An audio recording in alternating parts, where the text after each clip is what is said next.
পৌরসভায় ওই গেটে তালা দিয়েছি আর সেটা নামিয়ে দিয়েছি পৌরসভায় আজ 3 মাস ধরে কিছুই পাচ্ছি না। যত সময় টাকা না পাবো তালা দিলাম, আমরা টাকা 3 মাসের 1 মাসও পাইনি, পুরো বন্ধ করে দিলাম। কারোর টাকা দেওয়া যাবে না, দিলে সবাইকে দিতে হবে, নইলে কাউরে দেওয়া যাবে না, বাস টোটাল বন্ধ। আমরা চাইছি হয় সবাইকে দিন, নইলে পুরো বন্ধ করে দিক, আর নইলে সবাইকে দিক। এতদিন আন্ডার মানে আমাদের অ্যাপ্রুভ দেখিয়েছে, আজকে আন্ডার প্রসেস দেখাচ্ছে কেন? ধরে মানে আশা কর্মীরা চেক করেছি, আমাদেরটা অ্যাপ্রুভ ছিল, আজকে কালকে চেক করেছি আন্ডার প্রসেস দেখাচ্ছে কেন? সেটা আমরা জুলাই মাসে টাকা পেয়েছি, আগস্টে কেন টাকা পাবো না? আমাদের টাকা পাইনি, আমরা তো একবার পাইনি, আমরা কেন পাইনি টাকাটা?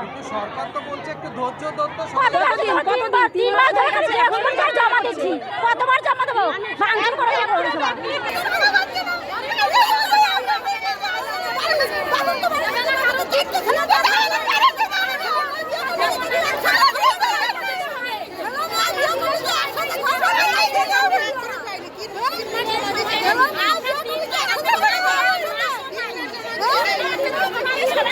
পৌরসভা মিথ্যা কথা বলে, বলে শুধু অ্যাপ্রুভ, কিন্তু এরা পুরো সমানে মিথ্যা কথা বলে যাচ্ছে।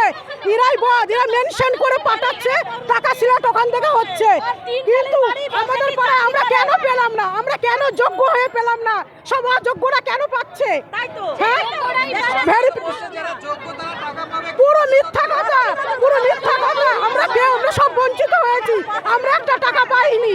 পুরো ভেরিফিকেশন হোক স্যার, তারপরে টাকা স্যার, না হলে পুরো এই সংস্থা বন্ধ করে দিই, সব বন্ধ করে দিই এই সংস্থা। বলছে একটু ধৈর্য ধরতে, সবাইকে টাকা কতদিন ধরবে? 3 মাস